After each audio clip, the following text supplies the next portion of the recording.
Yeah, that is, you've been on a mad journey with those. So it's Danu that has kind of drawn you the most. Yes, and I think I've put my finger on it because I've been doing some research, Mm, and it's always Ariana that I'm drawn to. You know, yeah, she's the one that I absolutely have ever since I found her. She's the one that I have felt the most connected to. yeah, Well, Danu would be the Welsh counterpart. The Welsh counterpart of Danu would be the Dawn, and yeah. which would technically mean, if you were just looking at it from an energetic basis, that's like Ariana mother. Yeah, If because you, there is a connection there, isn't there? I remember reading there was a connection between you've got Ariane Rod, you've got Bridge, you've got Lou, Danu and Mananon and Rhiannon are all connected. I think Arwen as well, because his portal is at the top of Glastonbury Tor. So they would all be connected. mm-hmm. Well, from what I've read, Arianrod was supposedly the daughter of the Dawn and Billy Mar, which would be the same as Belanos, the fire god, the sky All right. chariot. Yeah. Chariot. Mm. And I've that's probably from like 8 or 9 different sources. That seems to be the consensus. Yeah. So if she's the Welsh counterpart, then technically, that would connect. But I think that's why, because it's like, Ariana, she's that mother energy, but Danu is like the grandmother energy, because she's the creator force. Yeah. And yeah, I've been getting crazy shit. Crazy shit. The bees. Yeah. And these are not like, I know it's a honeybee because I know what a honeybee looks like, but they're like 3 times the size of a normal honeybee. Really? Yeah, these are like this. Wow. They look like a hornet, but they're a honeybee. You've never seen those before? No, I've never seen honeybees this size. I was like, damn it, it's New Mexico. I said, hell, I don't know. Maybe it's Spanish bees. I don't know. You know what's really interesting about that is that there was a Doctor Who episode a little while ago. It was a David Tennant Doctor Who episode, and they took in there that they kind of are putting this thing out there about the bees are disappearing, and what it turns out in their stories, the bees are going home, so they are actually an alien race. Well, what you had just said in that in that message just a little while ago, could fairies be an alien race? And I was sitting here thinking the exact same thing earlier. Yeah, because they morph time and space, don't they? That's not an alien race. I don't know what is an advanced alien race. Yeah, exactly. And it kept, the purple haze thing has got me on such a tizzy, because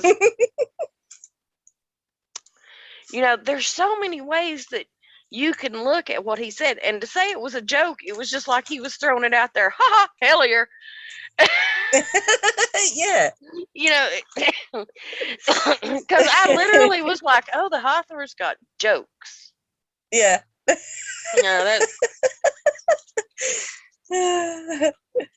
but one of the powers of the Tuatha De Danann was that they used the mist, and mist you can kind of, interchange with mist, haze, smoke.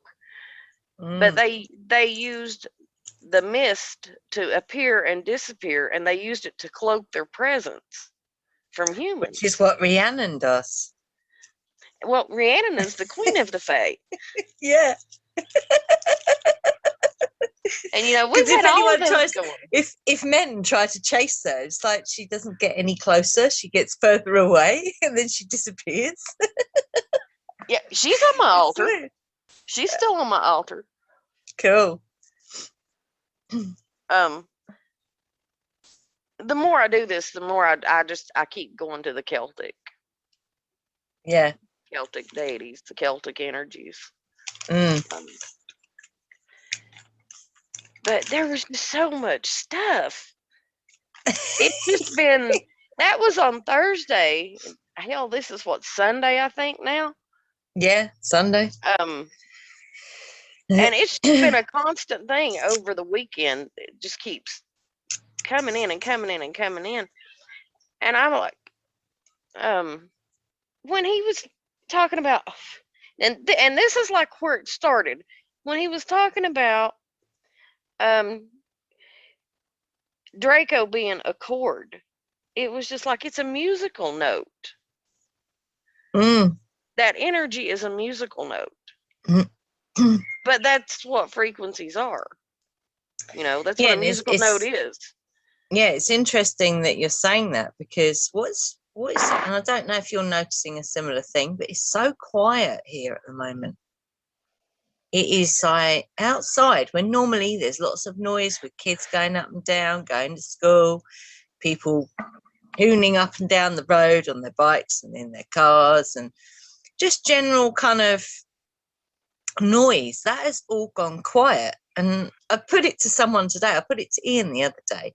It's like, if these Draco souls have literally been pulled out of their body and their souls have been recycled, has that caused that? Because they must have been, their frequency must have been one of noise. Because that noise, that almost background noise, has gone. And other people are noticing it. It's been quieter here. Even the animals around here haven't been making as much noise. Wow. Well, I should say it was quieter until today. What happened today? I'm not going to be. This is not going to end up. This is not going to end well with this neighbor over here. And she just moved in then? Today, and already her kids are over here in my driveway, up here almost to my porch. Really? And I just walked after and said, "You need to go home." Yeah. And wow. I don't know if they heard me calling them crumb snatching crotch goblins or not.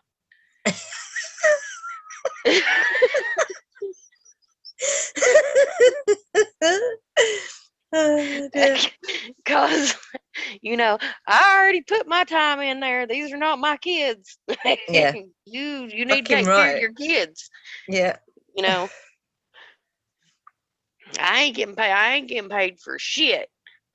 Keep them kids over there. I'm too old to deal with 6 and 7 year olds. Oh my God. And that, you know, that's one, maybe 8, but they're little. Yeah. But she kind of shot me a dirty look when I told them to go home. I was just standing there. I was waiting on her to come over here because I ain't even going to play this. We're not going to fuck with my serenity. No. I'm working too hard on my shit. We're not going to do this. Absolutely. But I thought that was really, really cool because catmint is used to evict basically negative spiritual energies. And so if everything is actually an illusion, then technically our physical bodies aren't real and we're all just spiritual energies. So, yeah, you know, why couldn't that help the eviction process along? Absolutely. in the actual physical world. So you got catnip and catmint. Well, catmint is a form of catnip. All right. I know there's just different varieties of catnip. Catmint's one of them. It's a different plant, but it's considered a catnip. And yeah, I had got some stuff around a lotus, and I have the blue Egyptian lotus, but it's not blue. It's purple. When it dries, it's purple. Yeah. And that made me start wondering, all the purple that's coming up, which I had to go look up alfalfa, because I was like, I'm pretty sure that's got a purple bloom on it, and it does. Oh wow. See, when you get the dried herbs, you don't necessarily see that. If the blooms aren't in the dried herbs, you won't necessarily know that. And alfalfa, you're not getting the flower part of it. No. Or the catnip, you're not getting the flower part of it. Yeah. But yeah, the old lady that lived up on top of the mountain, she was really cool. She was proud. She was proud as hell of her garden. Wow. And she would make jokes about the flowers, because she was like an old hippie. And she listened to a lot of Jimi Hendrix and shit. Purple Haze wasn't nothing for her to be playing. This is like 81, 82, around in there. Wow. Yeah. And maybe 83 or 84. But yeah, I was just like, damn. But all the purple, when you start thinking about it, and oh my God, the visuals that I have got have been crazy. It was like an acid cartoon trip going on in my head. Really? Yeah. That's amazing. Have you ever watched that movie Heavy Metal? The cartoon movie? No. Oh, if you ever get a chance, watch that one. But that was kind of like what it was. Everything morphing, and it just, but all this with the color purple. Purple would be the color of the crown chakra, right? Yep. Yep. Which is also known as a 1,000-petaled lotus. Yes. Okay. I want to make sure that I'm getting this right, what I'm understanding, because I was so fixated on the 3D and the 5D that I was completely ignoring first, second, and fourth. Yeah. Yeah, this is going somewhere. I promise it's going somewhere. So the first dimension would be your source energy. And that would be you before you ever separated from that source. And the second dimension would be, and at this source energy, you are connected with everything. You're connected with all these other dimensions and everything. And when you enter that second dimension, that's when you've made the decision to leave that source energy and you put yourself out there. That's essentially when you're traveling. 3D is like when you've reached your destination and you're here on the physical plane. And 4D, that's like your dream state and your astral travel. Yeah, because that's where spirit resides. So absolutely. Yeah. And then 5D, which is your ascension point where everybody is trying to get to. That's basically when your crown chakra has opened and you realize that you're interconnected to everything, and the raindrop in the ocean, but you're not the raindrop in the ocean, you're the whole ocean. And or what I was talking about with the butterfly, you know, you started out as this little egg that this butterfly laid on this plant, and then you became a caterpillar, which is like when you're here in your physical body, and then, you know, you go into this cocoon stage, and that's like the part where you're waking up and everything, and then you finally turn into this butterfly, and that's when, you know, everything clicks in. Yeah. And I had to do some rereading on butterflies, but that was really interesting too, because they're really interconnected with fairies. Yes.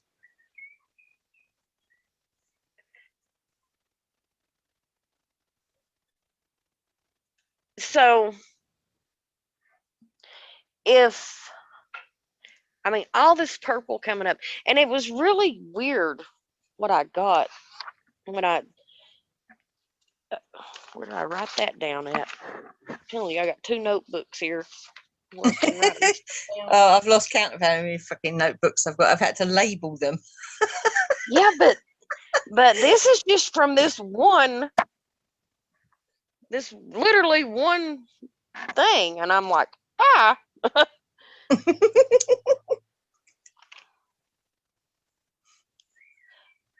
to find the light, you have to walk through the mist. That's the veil.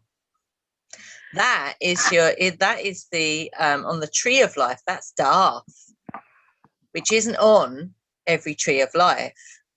So you walk through the veil to find your enlightenment, higher self, soul, 5D. Well, what I was wondering if maybe that has something to do with Samhain this year, because that's when the veil's the thinnest. Yes. There's definitely a lot of energy around Samhain this year. Big and time. That may be the way to pierce that is through all that energy that's coming through as the color purple. Maybe it's the frequency for the crown chakra.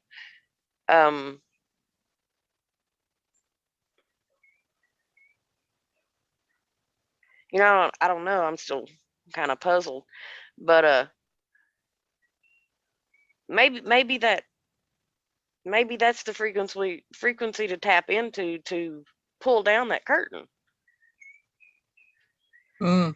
And I don't know if this number means anything, but I got the number 3, which I thought was really odd considering Ian said 111. But that is 3. Yeah. But do you have 768 528? 528 is DNA healing. What was the other one? 768?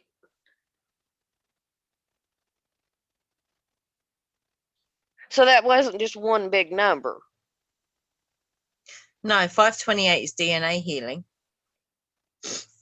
768, I'm not sure. Is it not in your solfeggio?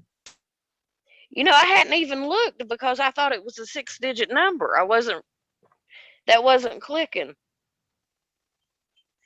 Yeah, I'd check out your solfeggio tuning forks.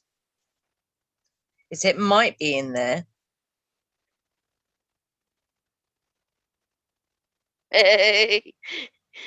You know, that adds up to 21, which is 3.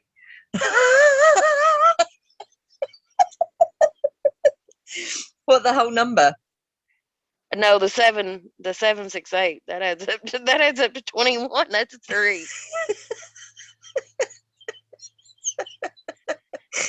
Henry's been doing a lot of numerology this past couple of days, and it's like there are too many hellier moments in the numerology he's been doing for it to be a coincidence. That's why Samhain this year is, it's a big energy this year, definitely. Well, the 528 is 16, or 15, which is 6. So that's a multiple of 3. Yeah. Eh. Wow. So something going on with the number 3.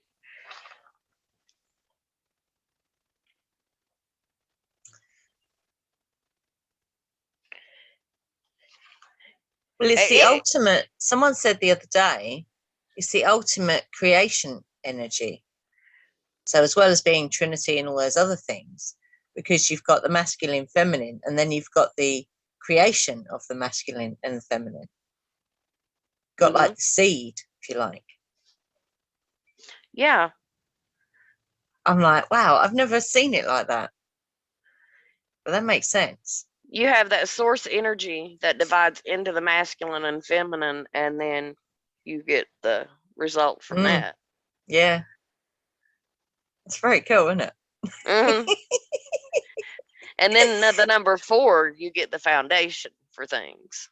Yes. Yeah. The physical, manifestation of, that seed being planted. And then 5 is the changes that come about when you physically manifest that stuff. And then 6, nurturing. 7 is miracles, I think. 8 is, infinite. Cycles. 9 is the end of the cycle. And 9 rules them all. Yeah. Literally. I was watching Tesla. Oh, fuck. I've just realised. In Tolkien, it's 9 rings, isn't it? To rule them all. And I was watching, because 9 is an awesome number. It does the shit that nothing else does. But I was watching Tesla's theory on the 369 thing the other day, and I was like, oh, cool. Wow. Because what's the theory? I'll send you the link to that video. Cool. But that 9 commands all the other numbers. And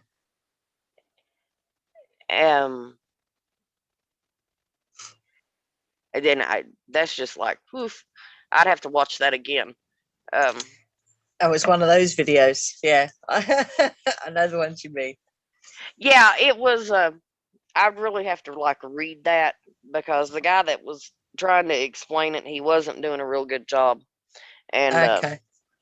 But I was like, how in the hell have I never bothered to look at that before? That was. So what were those flowers? Can you list me those flowers, those that you wrote down? Because I think I've got some of them. Damn, which page was that on? Lord have mercy. I didn't take this many notes in school. Yeah, but school's boring, isn't it? This isn't boring. I never took notes in school. I just remembered it. One was summer lilac, which is butterfly bush. There was alfalfa. Let's see, red clover. I've actually got some that I picked myself, actually, which is cool. The clover? Yeah. It grows on the marshes like crazy. The catmint. The butterfly pea. And I get a really, really strong feeling around the butterfly pea.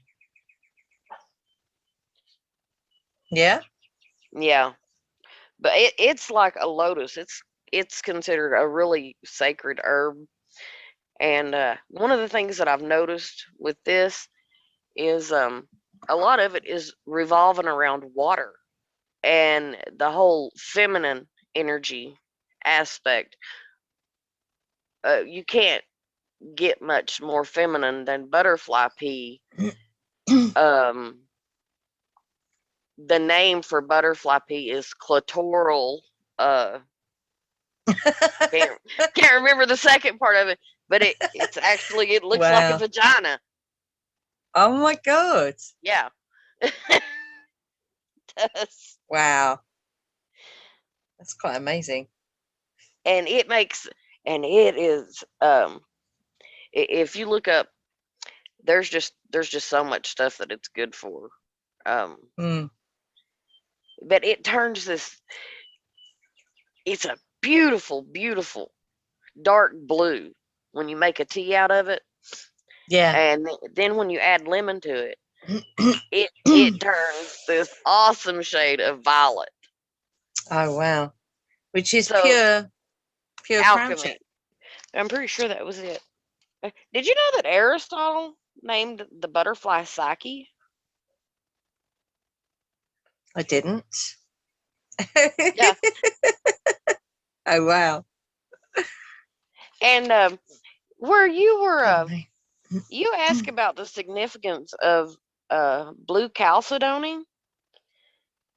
Oh, violet was Yes. the other one. Violet. Yeah, I'd written Let's see. violet down already. That's weird. The summer lilac, the butterfly pea, violet catmint, red clover, and passion flower was the other one. Passion flower. Okay.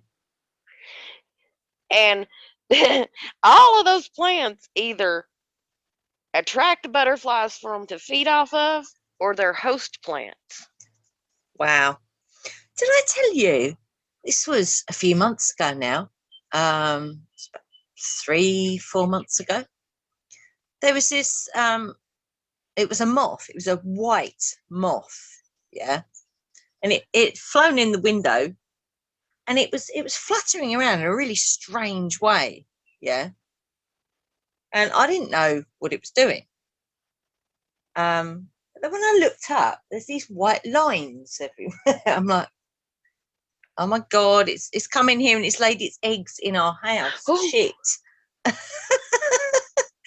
I said to Ian the following morning, I said, we've got to get them outside because they're not gonna survive indoors. So he meticulously like scraped them off because it was on the curtains, on the ceiling. It was like, they were even on the lamp. It's like, so he's very like carefully scraped them off and put them in a thing and then put them outside on a plant. But that, and then this moth just disappeared. It was not anywhere, and it hadn't gone out the window. It just vanished. It's really strange. But I have no idea what that means.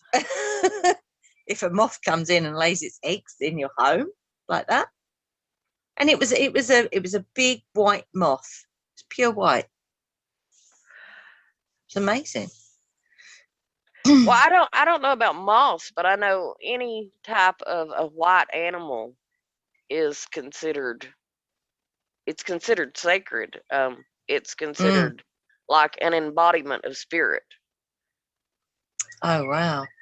And you know, you see that in the Native American cultures where you have like white buffalo calf woman and you know stuff like that. But like an albino deer and any kind of a white animal is considered sacred. Wow.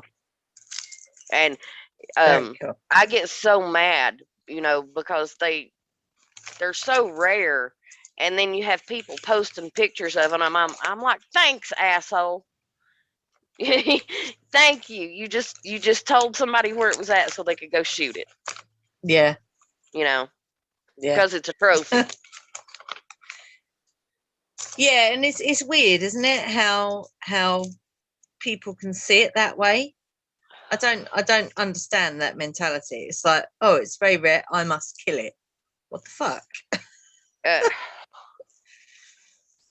It's bizarre. Yeah, I'm not even going to get started on trophy hunters. Yeah. Well, it's highly unnecessary, is what it is, and that's putting it politely. Oh, and one of that's polite. I'm not normally that polite when it comes to that. I have absolutely no problem with somebody hunting something to eat. But honestly, even if I was starving and I was out hunting and I came across a white one, I wouldn't kill it. No. I'd find something else. You know, a nut, bark, root, something. But I wouldn't kill that. Yeah. People have no respect for things. Absolutely. Just none. Mm. But and you know, I've never really had a thing with butterflies. So this whole thing is like, wow. I went from bees and butterflies and fairies. But they're all links, aren't they? And who was this dragoon? Has he popped up before? Nope. No, he was a Hathor.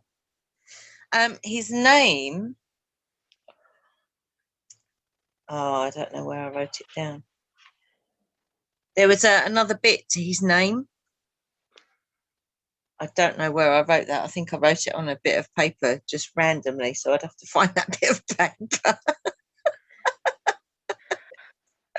Oh, what I was saying, Tim. I'm so scattered. The blue chalcedony. Yes. You know that's known as the orator stone. That makes sense because it connects to the throat chakra. Yeah. Cicero, the Roman orator, used to wear blue chalcedony. Oh my God. But it's supposed to be really healing if you like if you have a hoarse throat, a sore throat, anything like that. It's supposed to be really good for that. But it's supposed to be, it's a water stone, and it's the stone that's supposed to help you to keep from putting your foot in your mouth, essentially. It helps you to kind of ease into things. That's I got my friends at Keystone to find me a blue chalcedony sphere. Oh, I love them. And because I was getting, it's not doing it anymore. I think I've gone through that. I was getting activation in my throat chakra even more than before, and it was feeling really weird. It's like that there was an expansion energy which felt like a tightening. So I was using this, I was holding it like that because I've got no other way to put it there because I can't strap it on there because it's a sphere. Yeah. So I was kind of holding it like that, and it was amazing what that did. It was kind of helping. It's really that calming. Energy. Yeah, it's a beautiful stone. And I've had, funny enough, I've had a lot of people buy blue chalcedony recently. I think I have maybe two pieces of it over there. Yeah, you had the two quite big pieces, didn't you? Yeah. One of them's got a cave like the in little it. Cave. Yeah. Yeah. Yeah, I was thinking I had two. But I love those. I keep it over there with the aqua Lemurian calcite. Yeah. You know, I've started noticing that most of my stones are kind of leaning toward watery stones. That doesn't surprise me. Yeah. Got to remind myself to go with the flow. That was another I find that thing. particularly challenging though at the moment because we're still in weaving mode, and it's like so I want to get the oar out in the boat. Yeah, and I got one of the things that I got when I was listening to that, and it reminded me of it when Ian was talking about the letting go. It's like the symptoms that we get from this ascension sickness. The way I've got the ascension sickness broke down is kind of like, you know, when we're shifting between that 3D and 5D, it's the things that are popping in, and what they do essentially is just get us out of tune. The things that come in. yeah, the Yeah. Draco energies that come in. Yeah. That is like, it gets us out of tune. And because you do sound, when your instrument's out of tune, it doesn't sound good. And Yeah, it creates that discordant thing, doesn't it? And it sounds kind of sick as you're tuning it back in. Yeah. So I'm just looking at it kind of like the ascension sickness is happening when we're having to retune ourselves. That makes sense. Yeah. Yeah, that does make sense, because as the energy is moving through us, because it's moving through us all the time, when it's hitting pockets of energy that are stuck and it vibrates them, that's then what causes that energy to then shift and move through, which then is the so that part of the body then gets retuned, if you like, where that energy was stuck. So yeah, that makes sense. Because I had to kind of start looking at it with the whole the chakra thing, instead of like they were opening up, it's like they were tuning in. Yeah.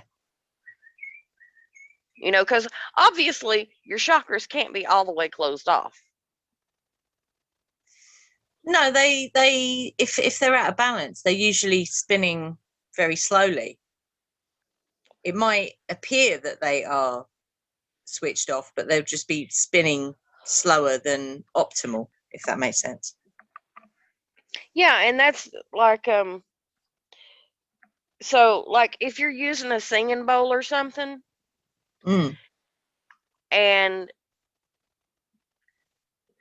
your chakras are already on that frequency, or whatever frequency that they're vibrating at, and you add that sound wave into it, you're actually you're harmonizing.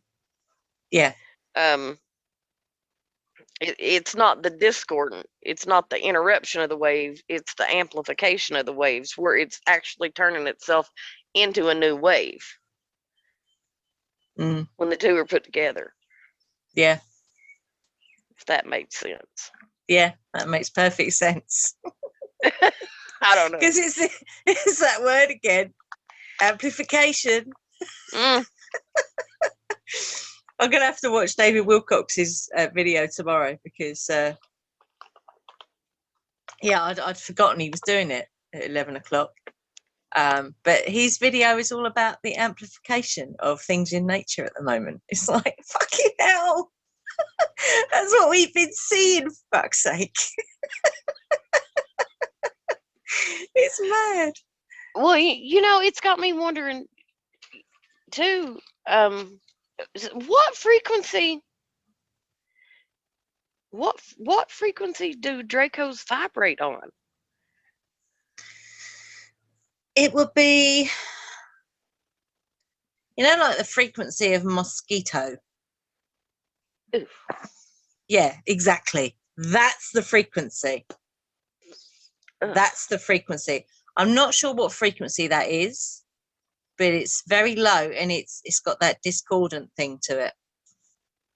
Because I remember when we did our sound healing course, the lovely Tim Wheater was talking about those kind of frequencies. Like a mosquito has a very, it's almost like it makes us do what you just did. Go, oh my God, that's like the Draco energy. Yeah, I don't have mosquitoes here. I have blood-sucking bastardized bats.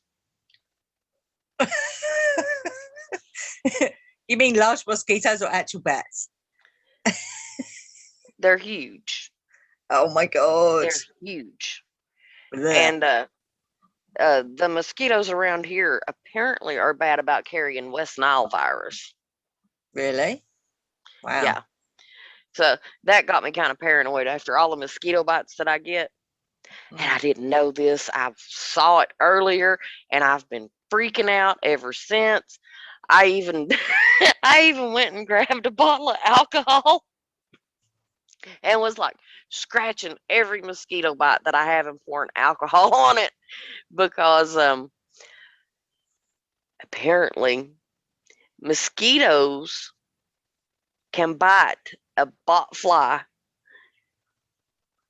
and actually transfer a botfly egg to you.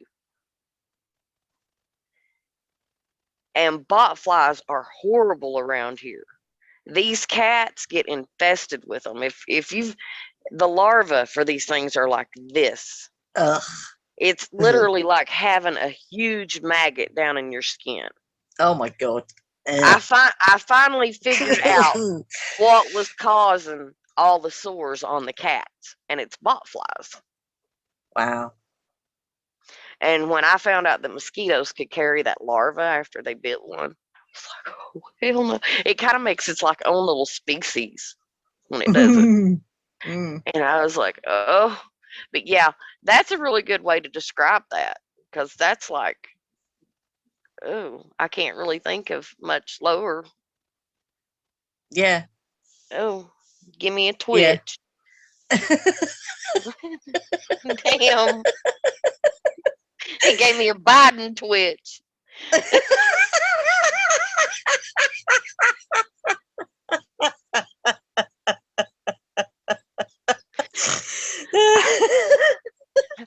I shit you not, Angie. I have to stay off YouTube because every time I see a video with him now, my eye starts doing this. It's like I told Annette, I said that some bitch done give me a twitch, Annette. Look at this. I said I can't take no more of it. It's horrible, horrible. Oh my God. Hello, Smurf. Oh, he's not crashed out yet. No, you heard me laughing. It's like, Mummy, you're laughing. How dare you be laughing? Come on then, come say hello. No? Come say hello. What do you mean no? Come on, come say hello. Oh, Smurf, you're not going to say hi, baby? Come on, come say hello. Hang He's on. like, it's too late. Smurfy. Hello, Smurf. Oh, look at that sweet baby. Oh, that was a side eye there, buddy. What's going on with that? He's tired. He's like, I want to go sleep. It's either too late or too early for him. One of the two. Both. Bless him. He's funny. Oh.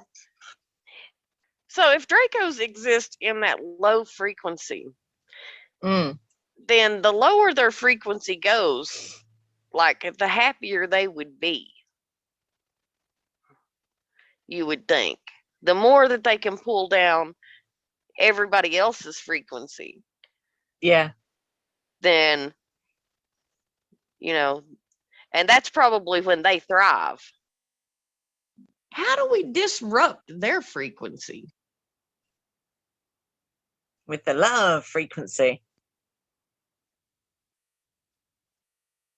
And you know, I was thinking about that too. The universal love thing. Maybe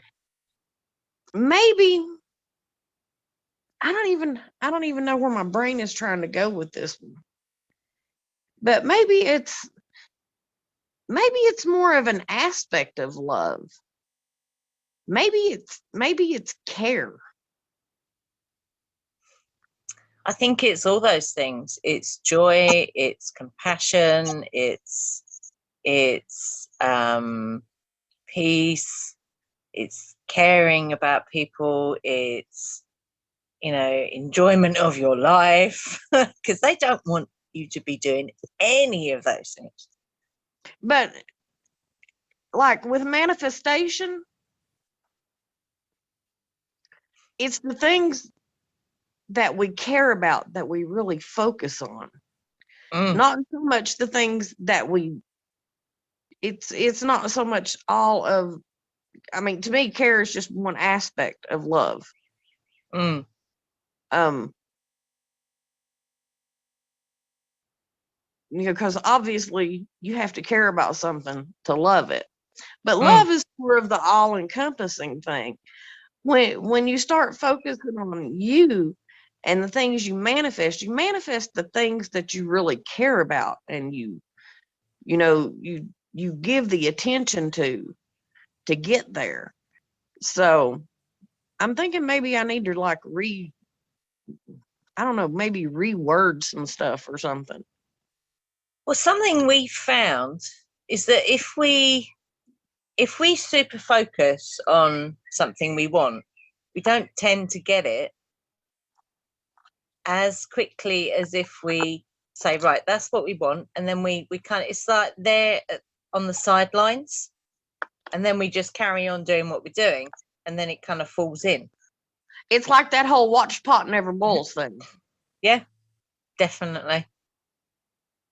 And I've noticed that too, because like, and I've said this before, when we were in Colorado, and this goes into that alternate timeline thing. Yeah. Like that one day in Colorado that I took when I did what Ian suggested, and I did that whole day, and I just listened to my intuition. I didn't second guess anything like that. I just went and I did.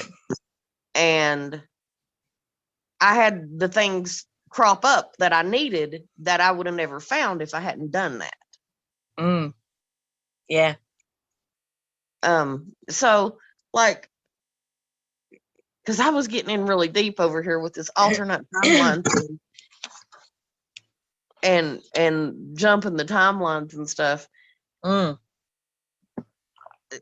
I'm like, so technically, if I get up, because he was talking about it, the routines that we do.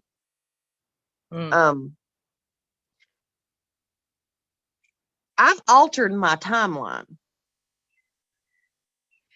because me getting up and making sure that I'm up by 6 o'clock in the morning to have some coffee and everything and get over here at my altar exactly at sunrise and light candles and incense. That's not something that I would normally be doing. And it's after I started doing that my bees showed up. Oh, wow. And so, I like altered my timeline right there just by doing that. So maybe it's just as simple as it's all down to those choices we make. Yeah. When you start thinking about everything we're doing is altering our timeline. It's just depending on which way we're altering it. Yeah. Yeah, I got really deep on this one. I can't remember did I tell you about what happened on our last holiday, on our last camping trip? With the fence. I haven't used much since then. I haven't put the video up yet. I've got some footage, because I took actual footage of this when we went on our walk. There's something weird going on. Yeah, I don't know what it is. So I'm hearing clicks. I don't know why. That's weird. So yeah, I did actually take footage of the walk. So we did this particular walk before, when we were on the summer camp, which was a rainy camp. And there's part of the walk that goes through someone's property, basically. And there was a fence that marks the boundary between their land and the public path. Yeah. And when we went on the walk on the last camp, we went into the field through the gate, and Ian said, the fence is gone. I'm like, oh, okay, the fence is gone. So we're walking along, and there was no evidence that there was ever even a fence in that field. And we're like, and I took footage of this, yeah. There's no posts, remnants of posts, there's no holes, nothing. And we're like, okay, so did we jump timelines then? which makes sense because the way we left that camp, it was like a timeline. It was like a cut. It was a very clear, boom, we're leaving, gone. We even left the tent behind, you know. And then there was the so we go across a couple more fields, and part of the path goes through this wooded area. So we get to the stile, and there's this weird latch across the top of the stile, which says lift latch. Yeah. Now that was not there when we did that walk before. And this it was as old as the stile itself. So again, I took footage of that. And and what was really interesting as well is when we turned up at the campsite, the lady who owns the place, whose name is Gloria, which was my mum's name, which is quite unusual because she's quite a similar type to my mum. We've been going there for 10 years. Yeah. So we know her and she knows us. And when we turned up at the site, she went, "Oh," she said, "I haven't seen you for ages." And I'm like, "We were only here a few weeks ago." It's like, and I just went, "Yeah, okay." And then what was really interesting is on the Sunday we were coming home, I woke up and Ian woke up and I said, "I've just had a dream about how timeline shifting works." And he said, "Well, I've just had a dream about how timeline shifting works." I'm like, fuck.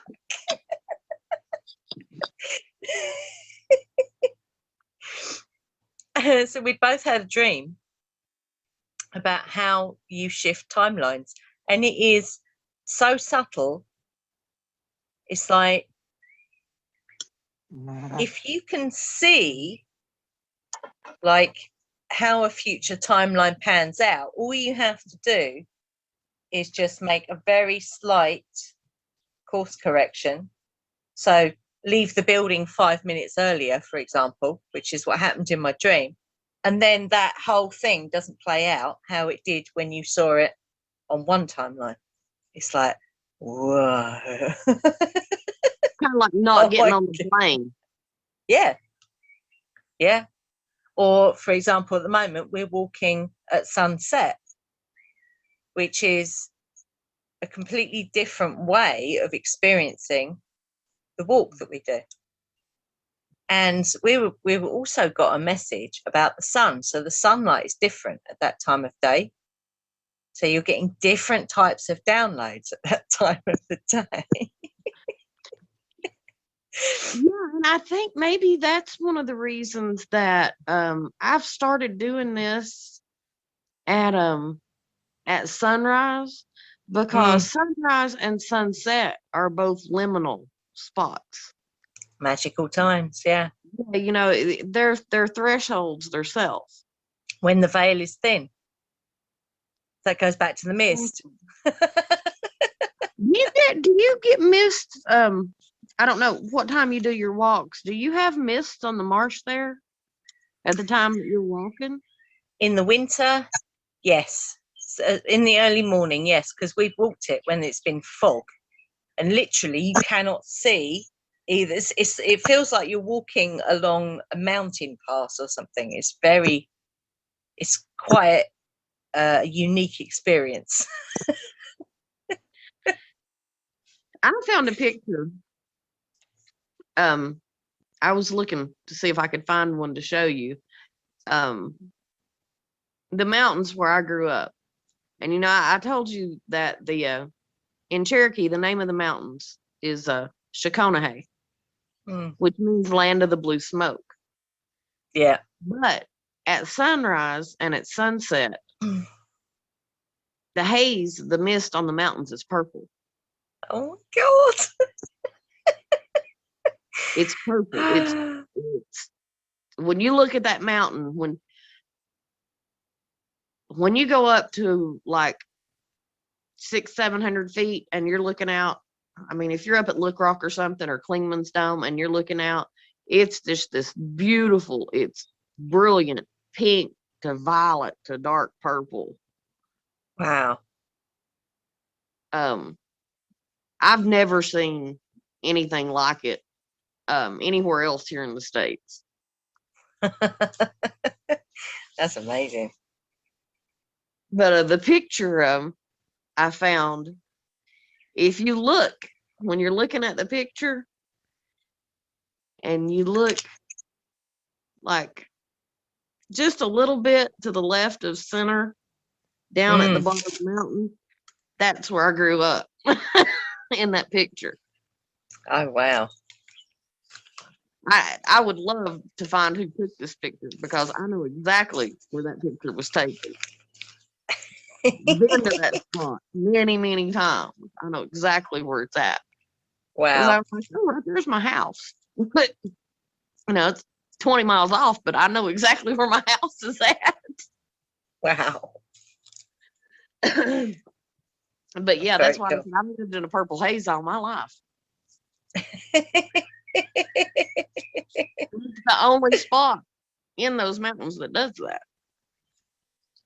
Oh, wow. Is the Smokies. Wow. That's very cool.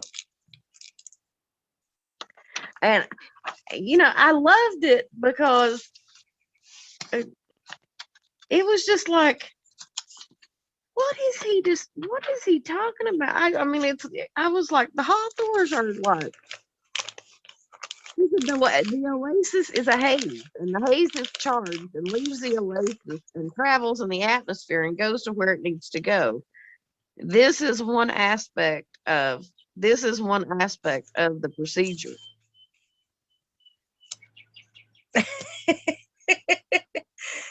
He was talking about, I think he was talking about the cutting of the Draco cord, wasn't he? That's one bit of that. He said that right after you ask about the incense. Oh, what? I'm going to have to listen to it again or read the transcript, actually. So that I was asking about if there was a specific one, I think. Yeah, you said, so the burning of the incense through the day, and he said purple haze. And you said purple haze. I don't know what that means. I don't know of any incense that creates a purple haze, but does it matter? Well, I do now. But does it matter what type of incense? He said, is not a literal thing, is a joke. Yeah, it's a joke.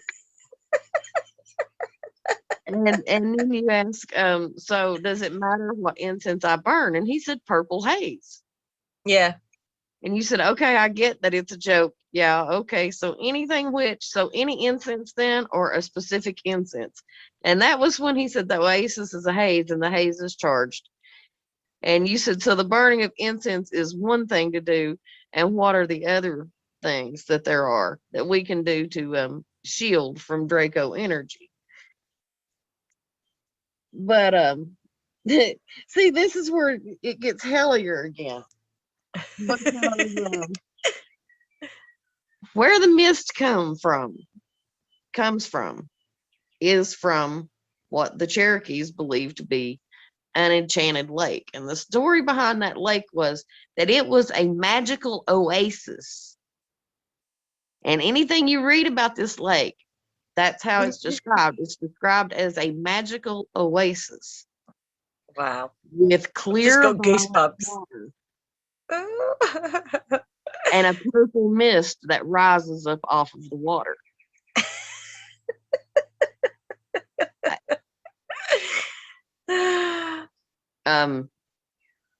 Kind of like, I don't know, it was said that the lake had magical powers, that's where the animals went to heal themselves when they were wounded.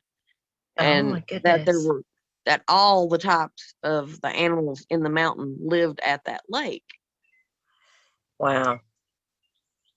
And there had never been any kind of the animals there, they didn't fight or anything. And one day an Indian brave got to the lake, and the animals decided that he was pure enough of heart that he didn't mean any of them harm. So they gave him access to the lake. And not long after that, it was a really bad winter and there was no game anywhere. So he went back to the lake and killed one of the animals to feed his family. And that's when it became permanently closed off, that nobody could ever find this lake anymore. Wow. There's actually another legend that goes along with that, that there's an Indian brother and sister, and the little Indian boy, his dad gave him a knife, and that he sat there and watched the sun shine on the knife, and the sun told him how to find the lake, and him and his sister took off and went searching for the lake, and they couldn't find it. And when they turned around to go back to their village, that their one of their foot hit a rock and it knocked the pebble off into the water, and that they're the only two that's ever found the lake since then. Oh, wow. So it's a pretty cool story. But yeah, I was just like, I'm like, I don't know where this is coming from. I was freaking out, kind of. But let's see, what else was I going to tell you? Oh, did you know that in Russia they believe butterflies to actually be witches in disguise? Really? Yes. Their word for butterfly, the root word for it is baba, which is old woman. Wow. That would explain why when we've done our walk in the summer, the butterflies, there was one particular walk, I'll never forget it.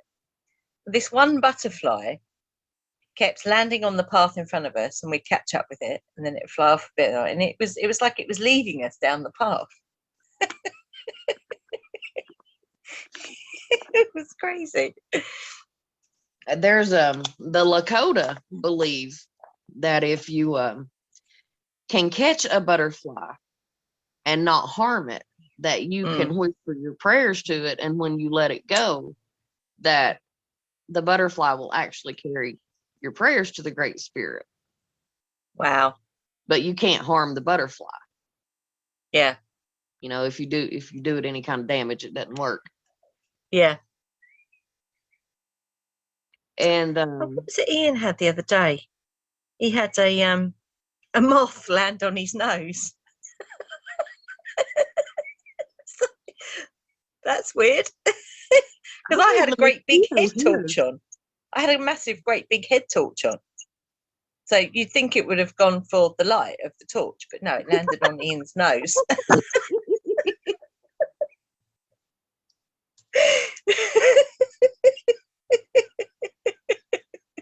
It was so funny.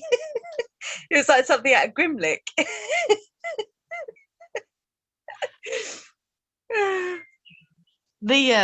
That's weird that it didn't go for the light. That's weird.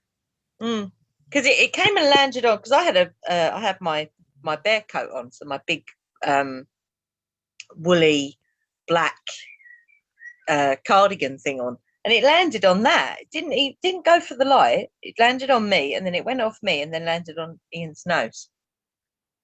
It did not go near the light. But the whole butterfly research thing, that was really interesting. I think I told you that Aristotle called the butterfly psyche or soul. But the Egyptians, you see Egyptian tombs with butterflies painted all over them. But and this is what got me. There's no Egyptian god or goddess that's associated with butterflies. But they're all over the tombs because of the whole soul spirit link. Yeah. It was really, I was like, cool. Wow. That's quite amazing. Yeah, it is. When you start thinking about it, he's talking about alchemizing and transforming, and you really can't pick out any other animal in nature that transforms. The butterfly is a symbol of transformation. Yeah. And beauty. Mm. Hathors are beautiful. Yeah. So I just, this was, and this is going to sound kind of out there, but this was one of those things that I got that we work on this in the physical realm, but maybe we actually need to be working on this in the dream realm. What, the 5D thing, or the whole frequency thing? Maybe we can actually speed up the process, or maybe we could actually slow them down and cause them to disappear more. I don't know if I told you this one. The night before we went away camping, we both had crazy dreams. So Ian had a dream about a succubus that was trying to lure him. Yeah. But he turned around and said to it, well, if you're going to do that, then you need to come at it with beauty and love, not with a horrible, nasty face and be all, like insidious about it. And this thing just like almost like screamed and ran off. And then the second bit of his dream, now this would be a really cool name for a band, Zapping the Dracos with the Hathors. He was literally going around the planet as a Hathor, and he was literally alchemizing Draco energy. See, that's what I'm talking about. Yeah. Yeah. But maybe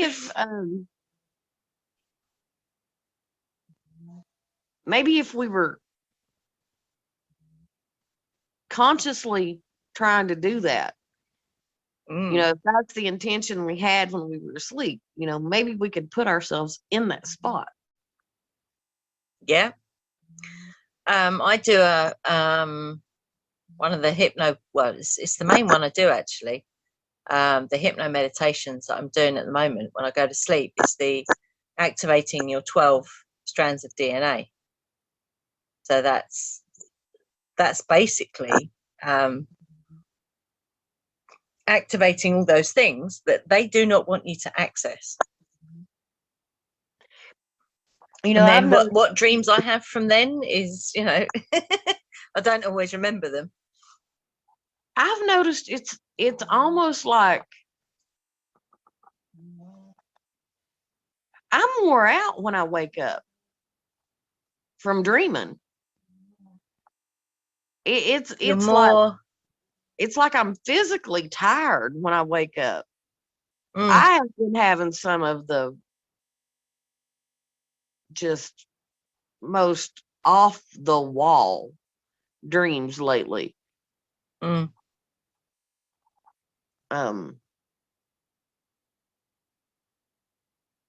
Not necessarily good dreams either, and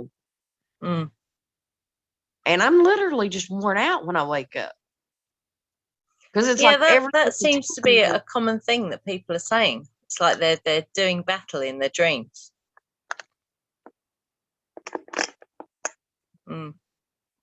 I've been that's only been happening since I've been doing this. Really? Yeah. That's when that started. Wow. Matter of fact, it started the day after we did that ritual. Wow.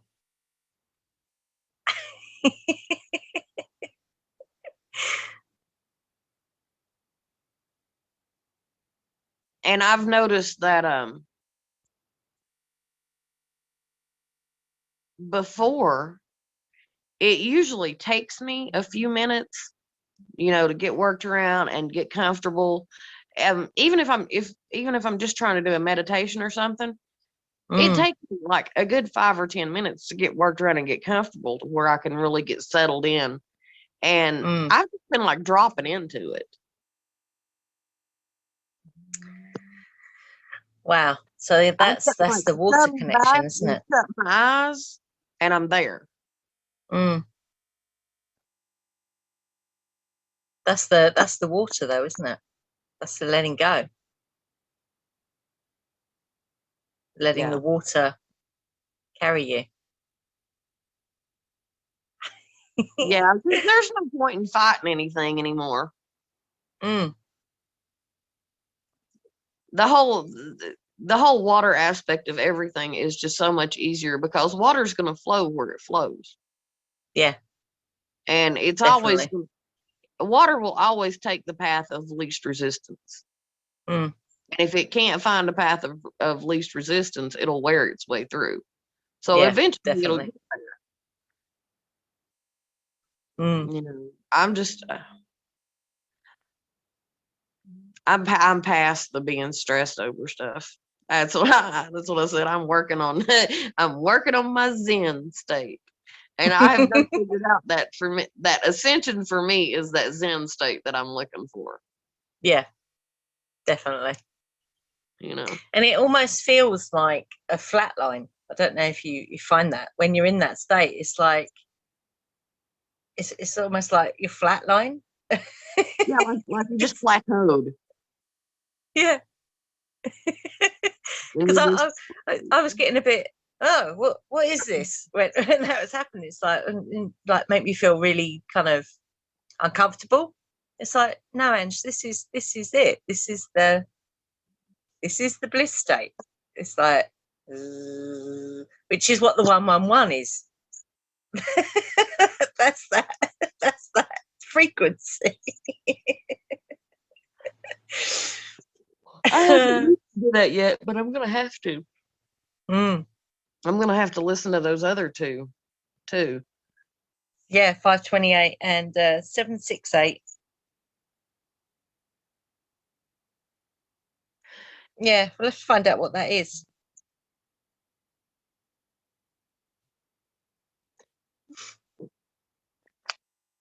And he's talking about love and confidence. Confidence would be the solar plexus, wouldn't it? Yes. Yeah. Color yellow. Which is the color of happiness. Yes. Yellow is the color of joy. Yeah, definitely. Although orange comes a close second for me. That playful kind of energy is kind of orange for me. I love orange. I love the color orange. I like yellow too. It's funny because a lot of people see orange as like a danger color. It's very peculiar how some people see that. I don't see it as a danger color, but to me it's a more aggressive color than a yellow. It's more of a power color to me, kind of like red. Yeah. I've just realized I'm wearing orange today. I love the color. I've got orange on. All the fire that I have in my sign, in my chart, red is my least favorite color. Really?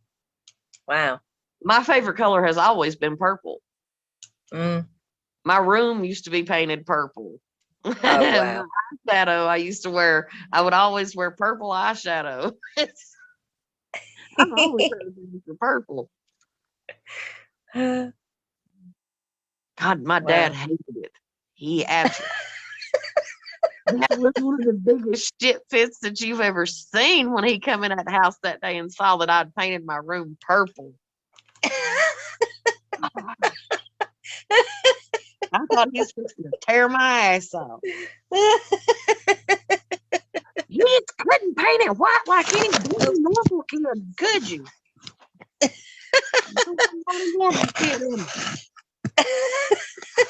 So it just knocks the phone off the thing. Oh dear. He hated that room. He really remember- hated my hair when I came in with it purple too.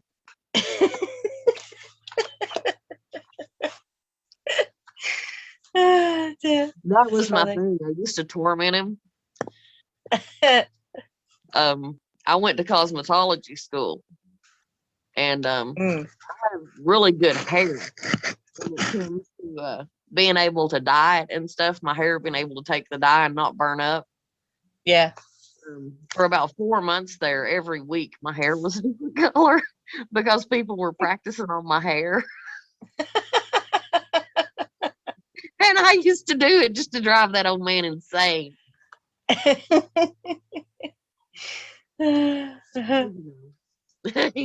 Got to get your joy where you can get it. Absolutely.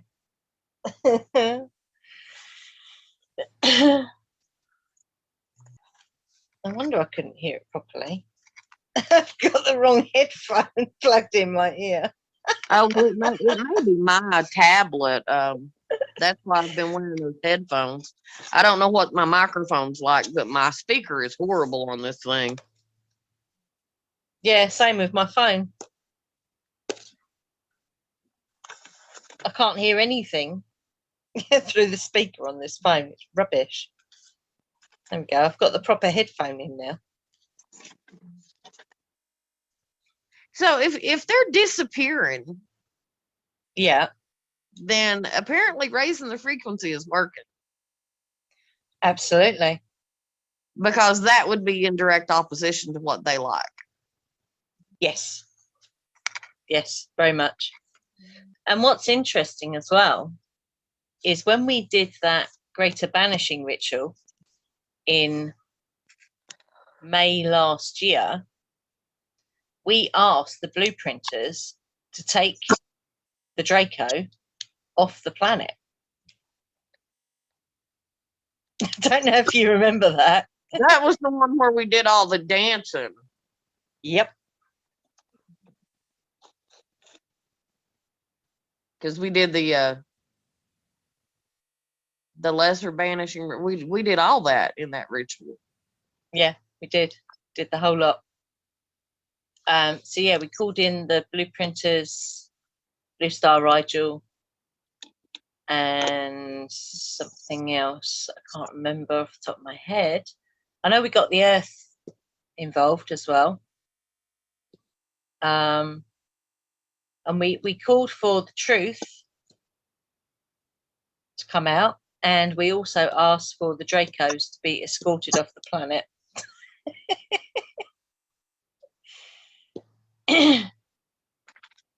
Well, you know, it seems to be unraveling.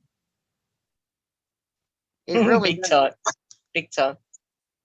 Yeah. This fucktard we have over here. I love that word.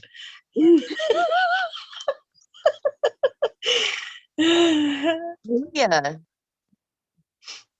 Oh, it's like watching a car crash. Mm. It's the train wreck that you can't keep your eyes off of. I do. I have taken to limiting myself to 10 minutes of news a day. Okay. Because any more than that, I can't even do it. Because it's really just got that stupid over here. I think that the whole, I think it's stupid globally. It's all just gone. The governor of California just mandated that shot for kids, for grade school kids, as soon as it reaches FDA approval. It's been mandated for all the way from K through 12. Wow. That's crazy. But I mean, that's got to be years off, isn't it? FDA approval. Well, the FDA approved the Pfizer shot here. Really? But the shot that they approved is not the shot that we have here. The shot that they approved is the one that is available in Germany, I believe it is. We don't have the shot that they approved here. We still have the one that's under the emergency use authorization, but this man has managed to, with a speech, make it mandatory that if you own a business that has more than 100 employees, 100 or more employees, that your employees have to take the shot. That's not even legal in this country. You can't just do that off of a speech. No. But I mean, it's getting stupid here. And I'm just like, does nobody realize that literally we have around 80 million people in this country that have not taken any of the shots? Yeah. That's like literally the whole of the United Kingdom and an Albania threw in. Wow. You know, just the unvaccinated here are basically their own country. But they're trying to make it to where you can't do anything. Walmart is trying to instate it to where you can't shop there if you don't show a vaccination card. What? Wow. Shit's gonna get real up over here. It's fixing to. I just keep waiting. You know, I literally just keep waiting on it. But he just keeps it's like everything he does fucks up. Everything he does. The whole Afghanistan debacle, they came out with you know, those emails his son, that's actually his laptop, and those emails are his emails, and all this good. They like a good scandal around emails, don't they? Oh yeah, you know, God forbid emails. But the most upsetting thing that I saw today was we've had a huge oil spill. Oh no. Off the coast of California. It was at like 126,000 gallons, barrels, however they measure that, and it's already washing up on the coast. Oh it's already killing the fish and the animals and everything. I was just like, I'm done. I'm turning it off. And that was only about 5 minutes in. Yeah. I was like, once again, you know, greed. Big time. And, you know, they don't teach it anymore. When I was a kid, one of the first things that I learned was that money was the root of all evil. That's what I was taught. Money is the root of all evil.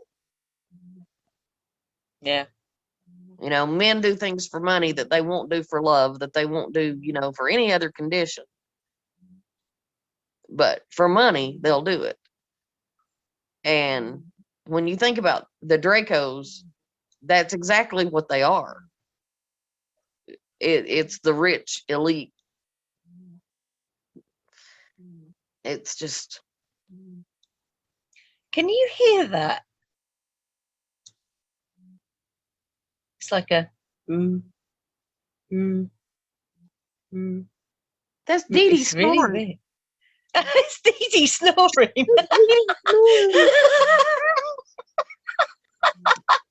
Yeah. It'd be her.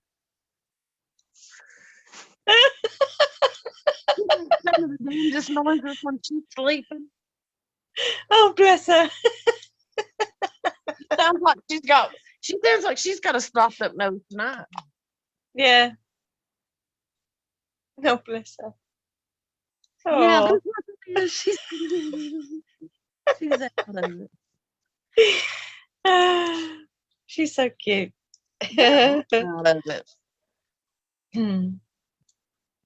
They're just laid out everywhere in here. I don't even know. Oh, he's over there in Annette's chair under the blanket. The puppy is. Oh. Caesar's down here at my feet. Mm.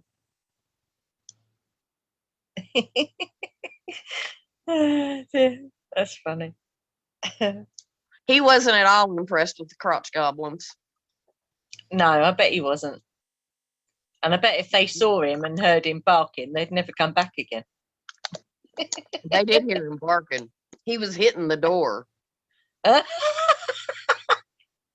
When the landlord came over yesterday, I thought he was going to rip the screen door off the hinges. Wow. And he likes him. Once he realizes who it is, he likes Mr. Stacy.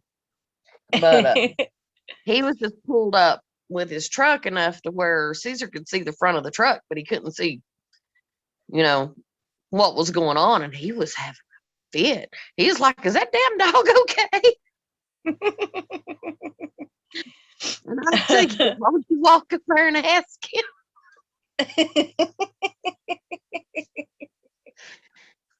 He said, damn it. He was out here the other day when we were signing, I guess it was yesterday when we were signing that lease. And he just started horse laughing me because I missed a spot on the thing. And I told Annette, I said, just sign my name to it. And she said, well, I've put them in the wrong order. I said, well, I don't reckon it matters as long as they're on the damn paper. He started laughing at me. And I said, no, I know the asshole bleeds out of me every once in a while. I just can't help it. Because, I said it without thinking. I didn't mean to be a smart ass or anything. I was just like, damn. That was a total shock right there that he turned up with that lease. Because I had asked, 1st of February, I was like, my lease is up, at the end of the month. Mm.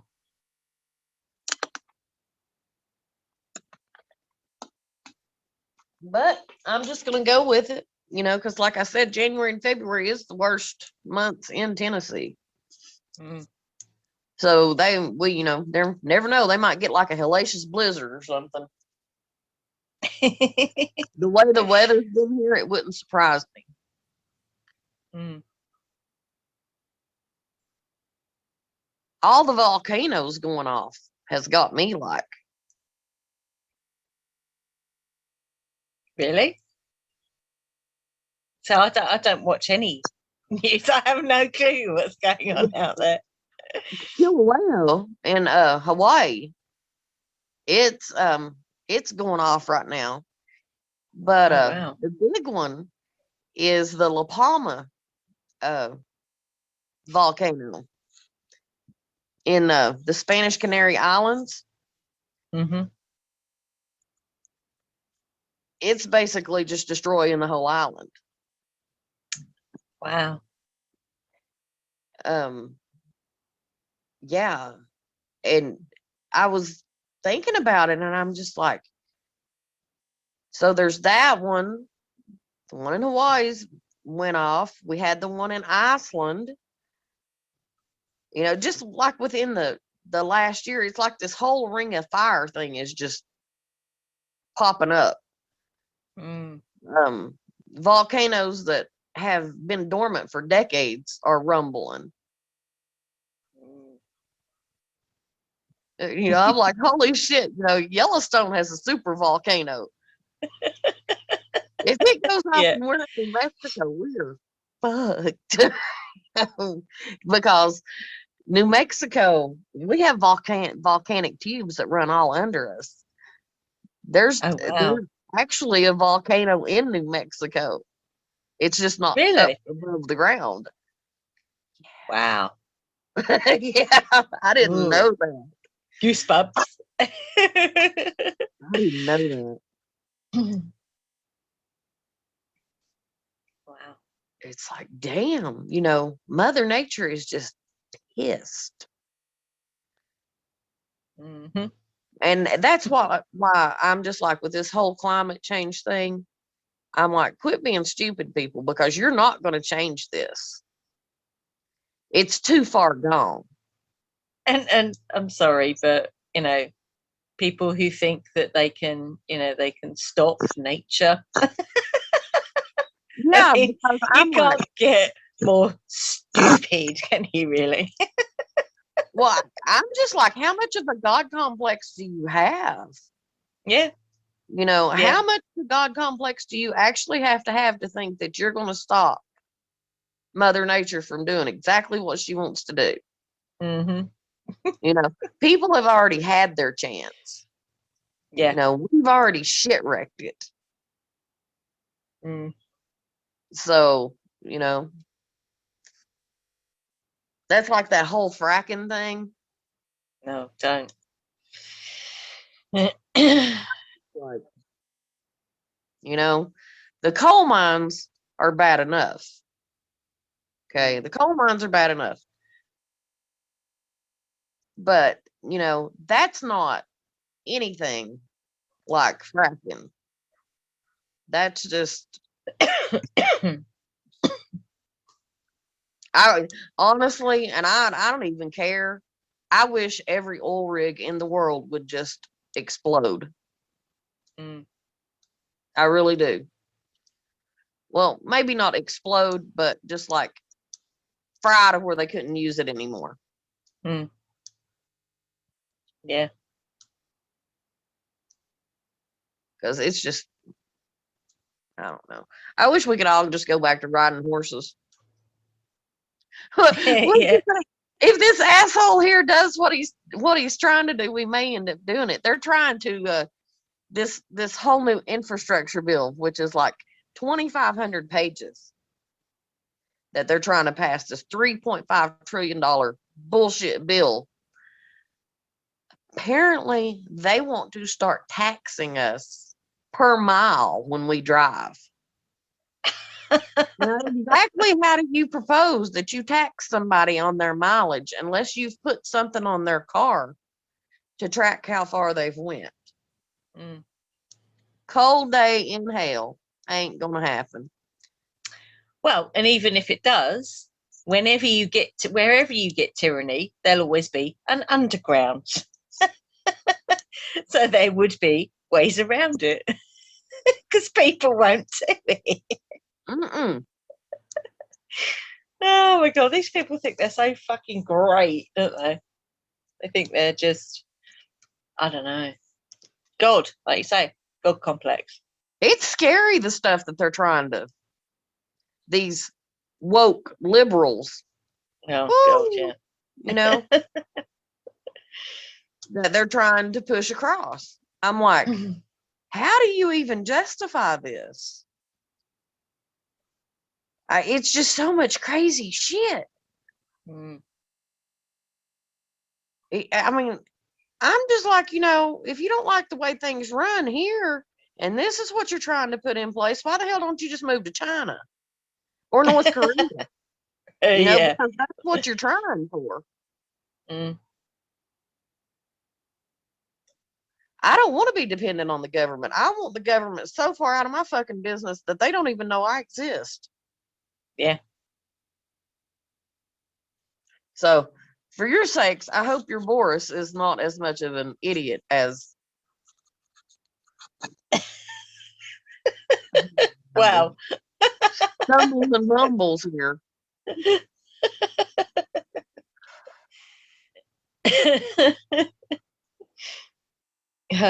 I don't know.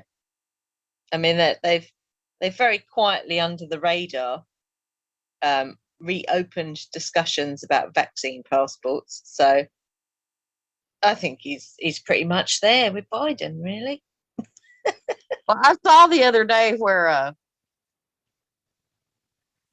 Kamala there was over there, and I was like, I need to call Amy and tell her I hope they keep her. Keep her, that's over there. No, we don't want her. We don't want her either.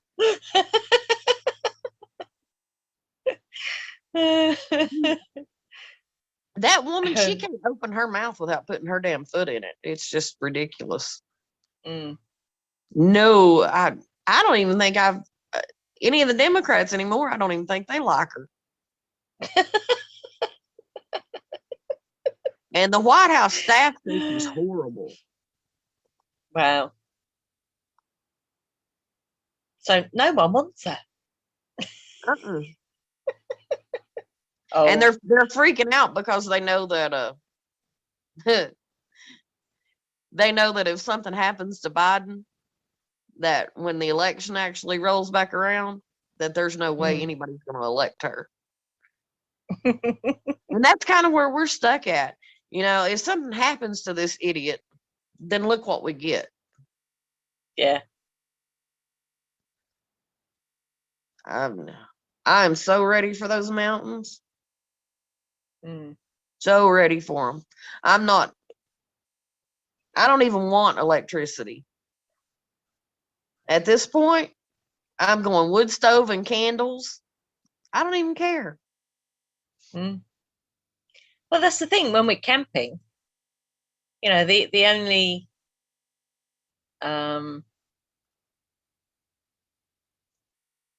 time that Henry's got this, he's got one of these portable power banks.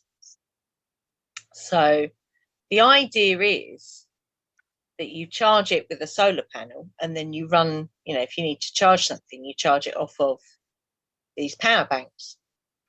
So I think solar would be the way to go for anything that you need that's electronic or electric. Because we have one of those. It's a big old ball of fire in the sky, although it's actually getting hotter because it's turned white. It's like, you know, come on, solar panels. You know, there has been an uptick in solar flares lately too. Yeah, someone was talking about that the other day. I think it was David Wilcox in his last video. Actually, he was talking about the flares, which is wonder why if that's anything to do with the fact that the temperature's gone up. Yeah, I'd say so. She won't even let me stretch my leg out. She's such a hog.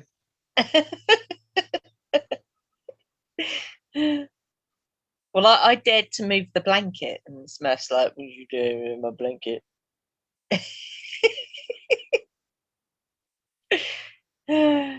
They get so grumpy, don't they? It's like you've committed some kind of a mortal sin. Yeah. This one here, she she will get right in the middle of the bed. And this dog has all of the bed except for the this much that you can lay on your side. And it's a queen size bed. But by the middle of the night, she has got you wallered, both of us on each side, just wallowed over to the edge. And then she sprawled out in the middle of the bed with her head on a pillow.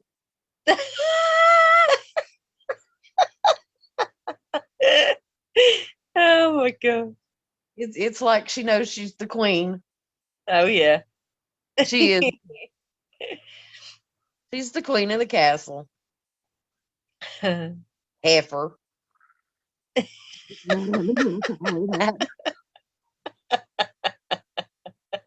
I was arguing with her yesterday, and Annette was like, not yesterday, Friday. I was arguing with her, and she's like, "Yous are giving me a headache." Because I'll say something to Dee, and Dee does, and I'm like, but what she hates is if I do this. Hates it when I cover my eyes. When she can't see my eyes, she gets pissed. That's not the other two. Boy, it makes her so mad. They're so funny. It's the littlest things that just set them off. Yeah. Definitely. But what you said about flowers at the end of that, you asked if flowers were Hathors. Yeah. They would about have to be, wouldn't they? Yeah.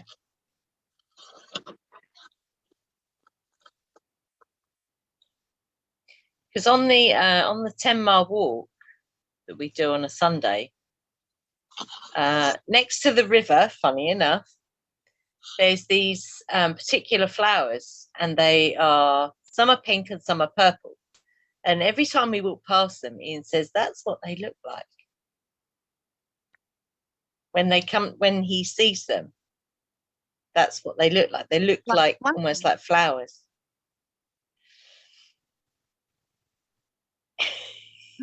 Cool.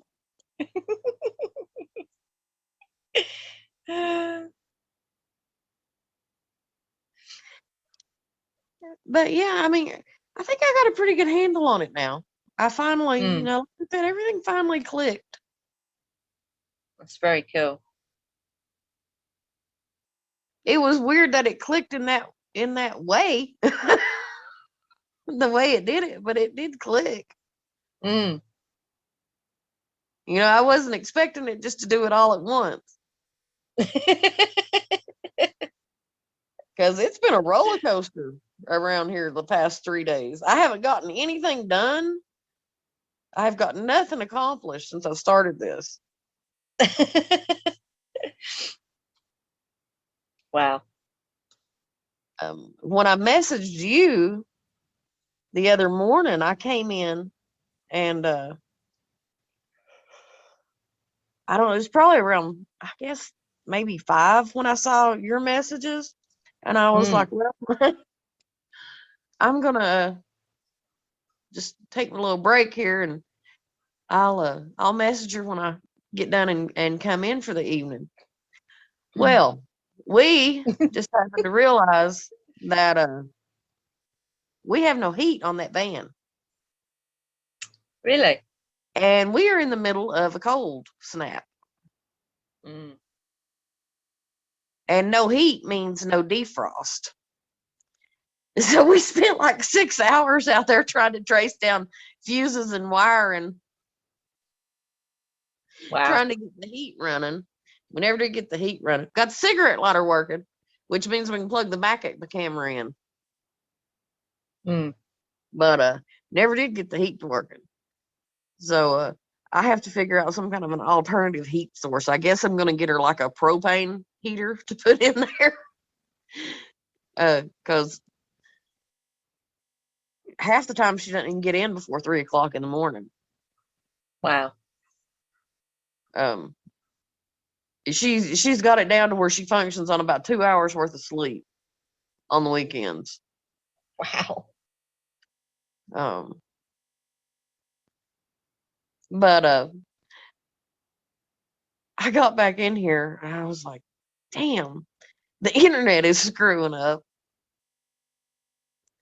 And then Saturday, I was like, I know she said she was going to have a healing day. I slept all day Saturday. I just did Dreamland yesterday.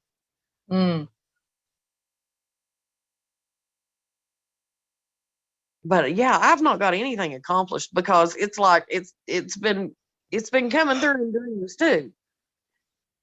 Yeah. So I'm getting downloads when I'm awake. I'm getting downloads when I'm asleep. I'm exhausted. I'm exhausted.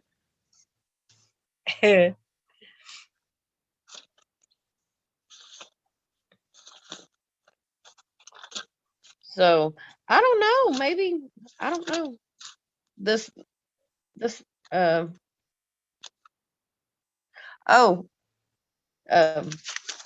didn't realize this either, but purple is the closest wavelength in the visible spectrum to X-rays and gamma rays.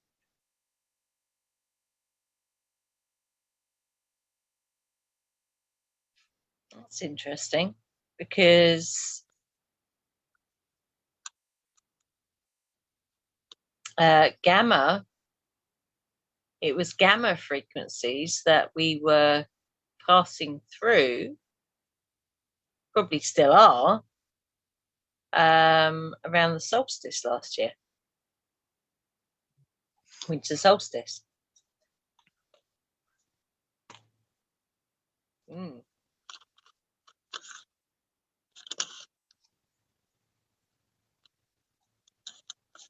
And there is actually a gamma tuning fork, brain tuning fork. Oh. So far, I've only found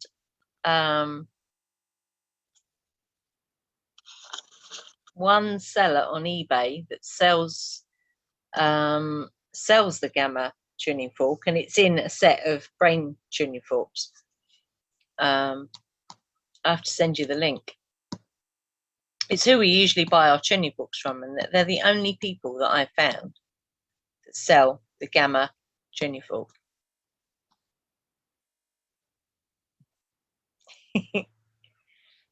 You know, I don't know what I'm going to do with all this stuff. And by stuff, I mean singing bowls. Yeah. I don't know how I'm going to get all of these off.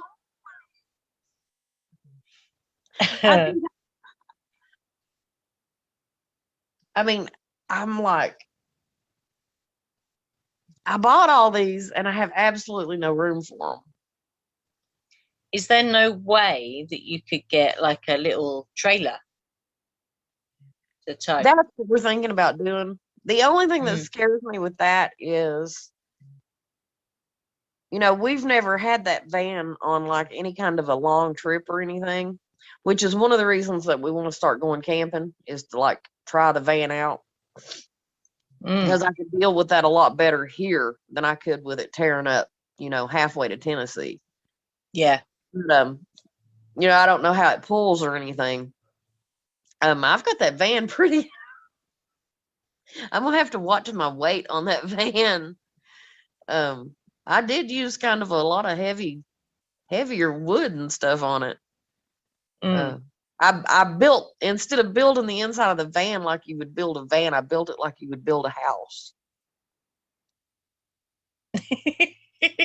I used 2x4s and 2x2s and stuff. I didn't use the little dinky lumber that when the moisture hits it, it's gonna crap out and fall apart and stuff. It's like it's sturdy.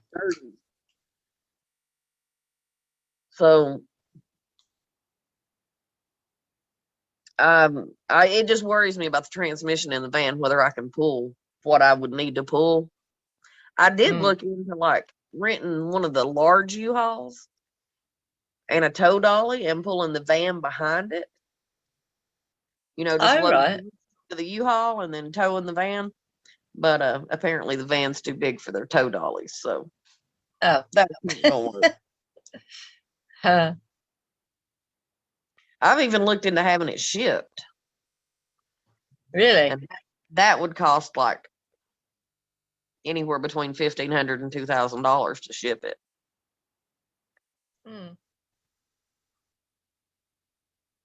I was like, damn, maybe, I don't know. Maybe I just need to rent a U-Haul and one of us drive the U-Haul and then, you know, one of us drive the van. Hopefully they won't be charging me 8 cents a mile. Before then. Can you imagine? Oh, fucking hell. Okay, then, before we go, dark moon. When is it? Wednesday. Wednesday. It falls on the Wednesday again. Wow. Doesn't happen very often. So No. do you want to go with the same 4 that we used for the full moon? Yeah. Makes sense, doesn't it? Yeah. Something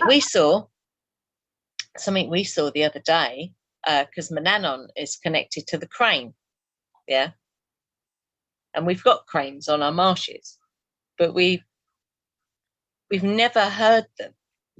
We've seen them, but we've never heard them speak, yeah. And the other day, one flew along the river right next to us and was talking. This crane was, and I've never heard a crane. I've never heard what a crane sounds like. And it was so, because they look very prehistoric anyway, but the sound that was coming out of it, it was like, whoa. That was quite mad. It's like they're a dinosaur. It's very peculiar. The noise it was making. It was like pterodactyl type sound. Like, ah! It was otherworldly. You know, like a loon. You know, the noise that a loon makes. It's like, whoa, it's a bit spooky. That kind of feel to it. It was very otherworldly. Yeah, flamingos do that. Do they? Yeah. People, you know, oh, pink flamingos. I'm like, have you ever listened to one of those? They are just creepy. Really? Wow. And that's the feel that they give you, that pterodactyl rip. That, yeah, I know exactly what you're saying. Yeah, so Mananon was talking to us the other day, which was very cool. I haven't really gotten much through that, or I don't think so, but yeah, but if you've connected more to Danu, that kind of makes sense, because if we've connected more with Mananon and you've connected more with Danu, then that's going to bring those two energies together. That's like the crazy way the smoke was going, the east and west thing. And the candles, the way the candles dripped, they were pointing west. The drips on the candles were pointing west. I'm like, okay, we'll go with that then. I was like, it's convergence of energy. Absolutely. Oh shit, hopefully we didn't cause a hurricane, Angie. We've had quite a lot of rain here. We've had quite a bit of hurricanes blowing in over here. Well, that's air and water, isn't it? Yep. Well, it doesn't matter, does it?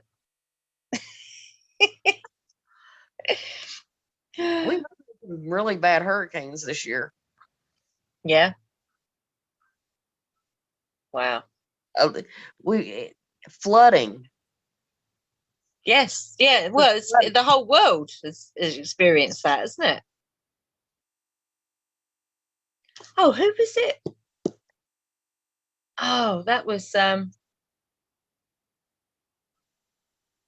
Earth Britain. There's a guy that we watch occasionally called Martin Liedtke. He's Welsh, yeah. And he was talking. I will send him your video, because he was talking about water elementals. Yeah, in his last video. Unfortunately, I fell asleep watching it, because they're 2 hours long. These videos, and he was talking about, you know, the flood that happened, you know, that's talked about in the Bible and talked about in many mythologies, yeah, many pantheons. And the words he said. He says he was talking about the Great Flood, and then he said something else. He said, "But I don't think the floods ever ended." I'm like, oh, okay. So what, you mean this earth isn't supposed to have as much water as it has? Oh my God. That was the first thing that plopped into my head. So this isn't actually supposed to be a water planet, maybe? Ooh. Or not have as much water. Ooh.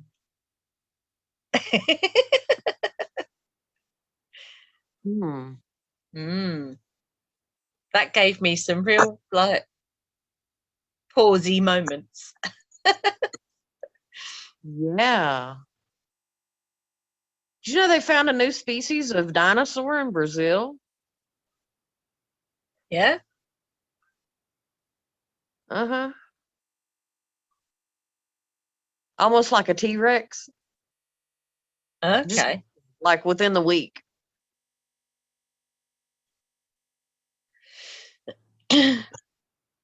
Smaller or bigger?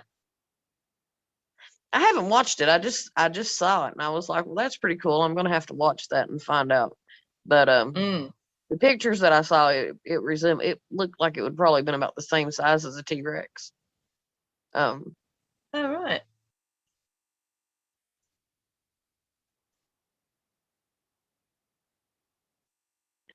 And apparently we have some kind of archaeological thing going on here in the White Sands National Park. They found footprints that they've actually dated back to the Neolithic period.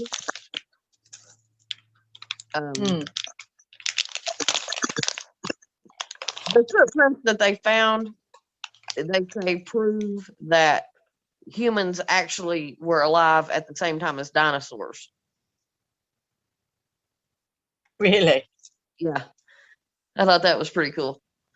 Wow. That's a bit mad. Yeah, that's like spinning with the maybe it never stopped flooding thing. Yeah.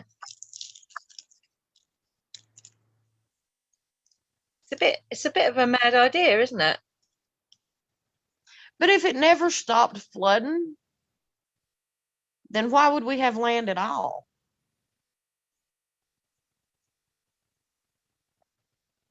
Why wouldn't we be a water planet?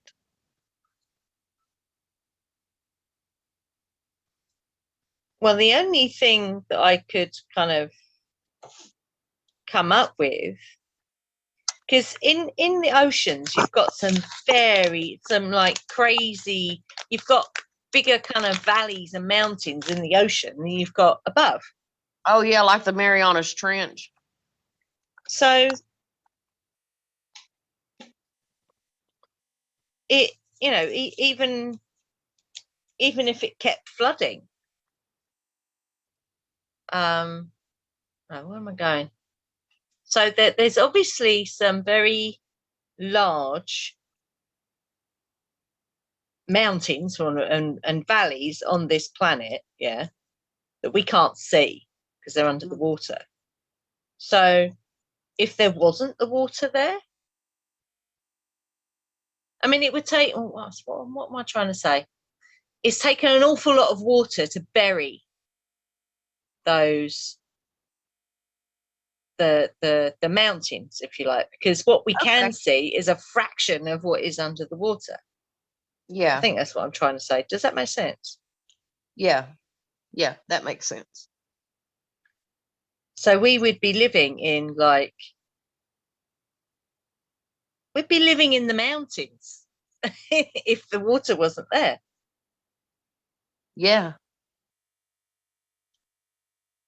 We would literally be living in the mountains. Yeah. Does that make sense, or am I garbled? No, because if you think about it, and if you think about, there wasn't as much water on the earth, and then there was a flood, and the water didn't stop, then yeah, that stuff would be getting covered up. Because there's I don't know if this is still a theory, but it used to be a theory that the earth was just one big lot of land and it all broke apart from each other, didn't it? That's kind of, I don't know if that's still a thing. Well, maybe it didn't break apart. Maybe there were areas that were flooded. So it just looks like it broke apart. I don't know. Maybe. Yeah, I can't remember. Pangea. I think there's a couple more that they called it before that. But yeah, according to the scientists, apparently all the land was connected at one time.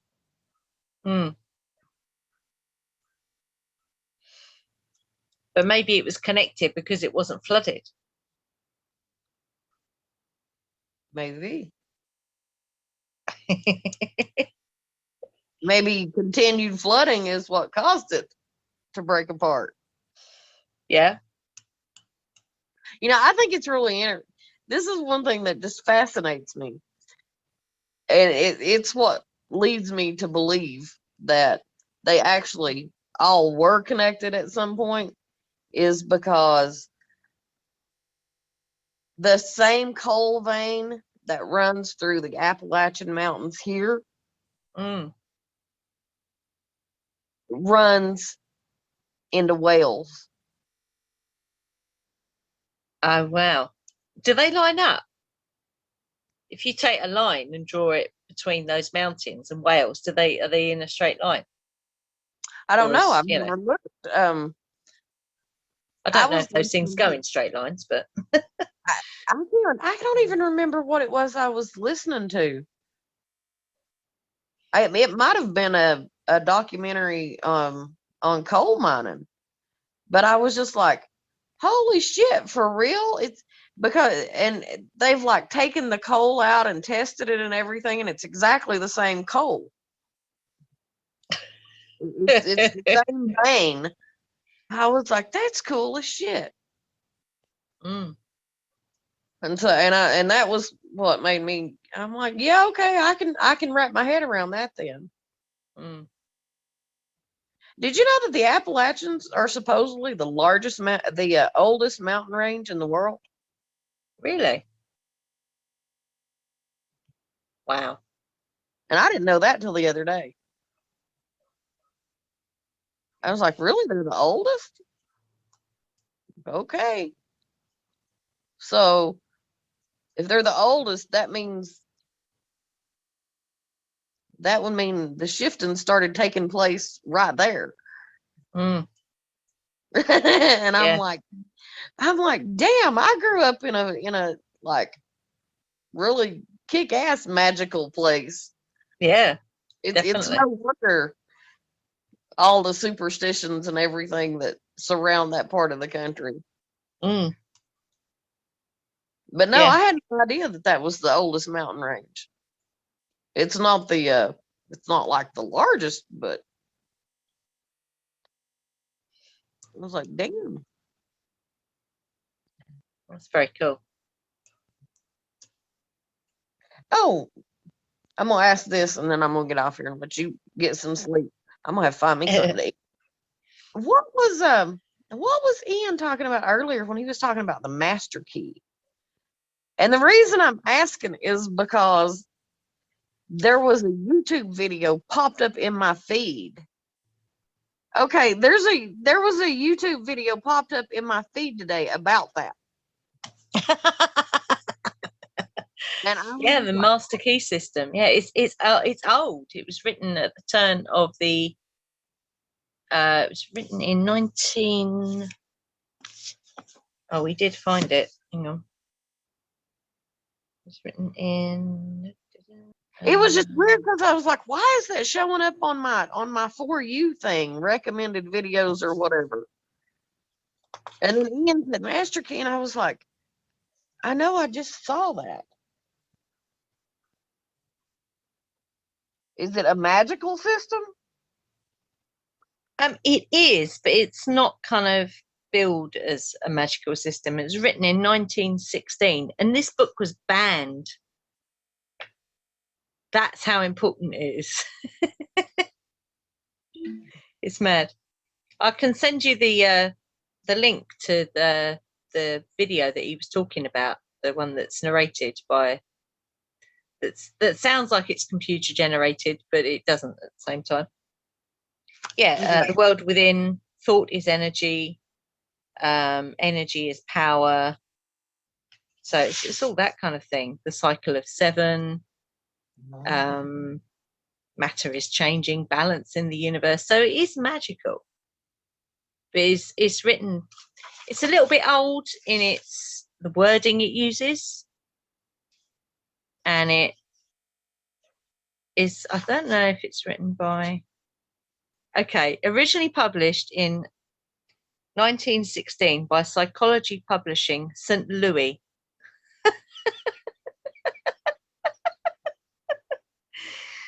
And the Master Key Institute, New York. So it's written by an American guy. Huh.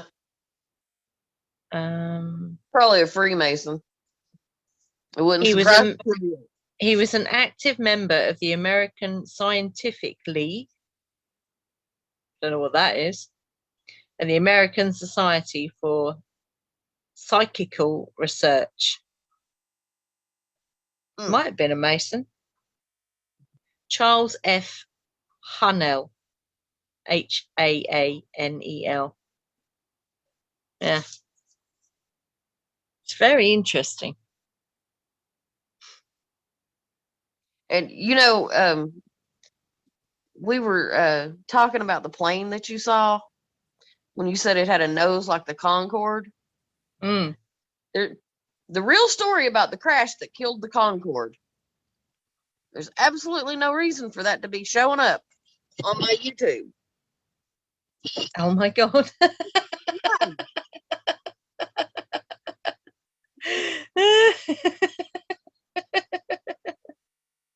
Freedom from Freemasonry.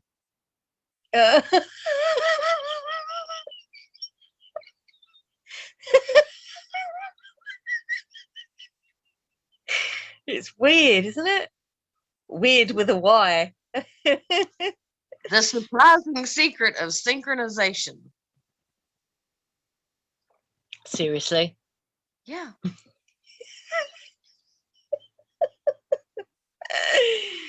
Oh my God. This winter may be one of the worst in years.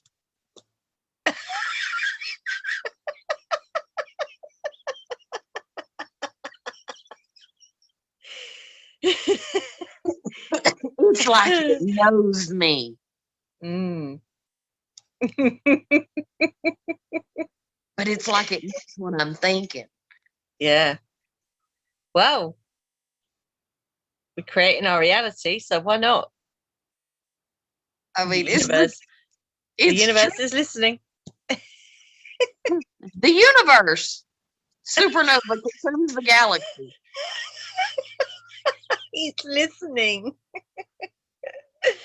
Fuck all this surveillance that the Dracos do. The universe listens. Never mind the fucking surveillance.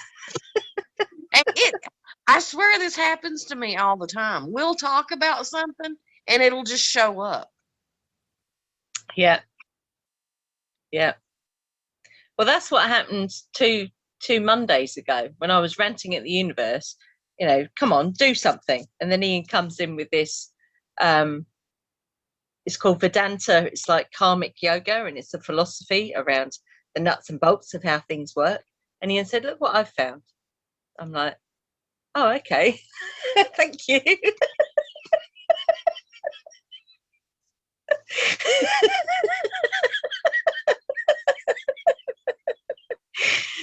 Oh, you couldn't make this up, and it's amazing what Helia did.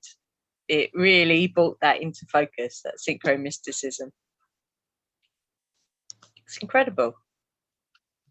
That I don't know. It's so strange the way it's happening. But it's strange. It's amazing. Yeah, on one hand, I think it's strange, and then I'm like, but is it strange? I think it's normal. I think that is normal. I think all the other shit out there is not normal. It's just synchronicities.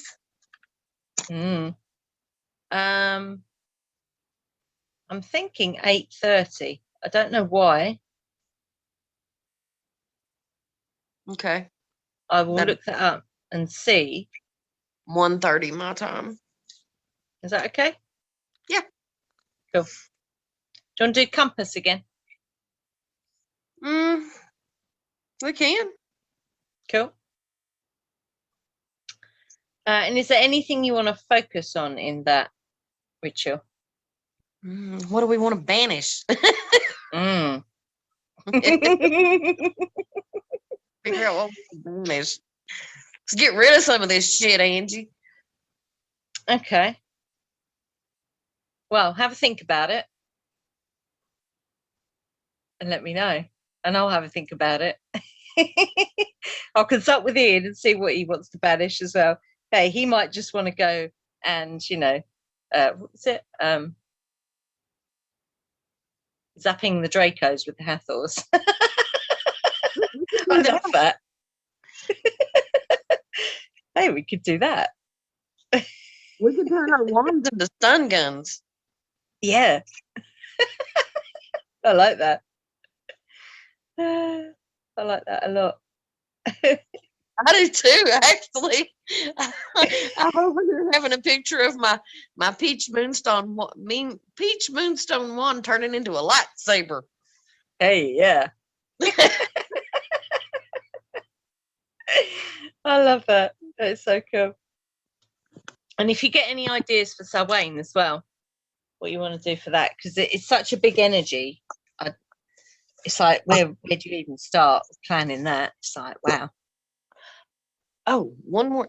I took a screenshot of it, and I'm going to send it to you. That chant that we did on this last one that I've been using. Yeah. Because I turn it on every morning. That's part of my ritual, and I chant.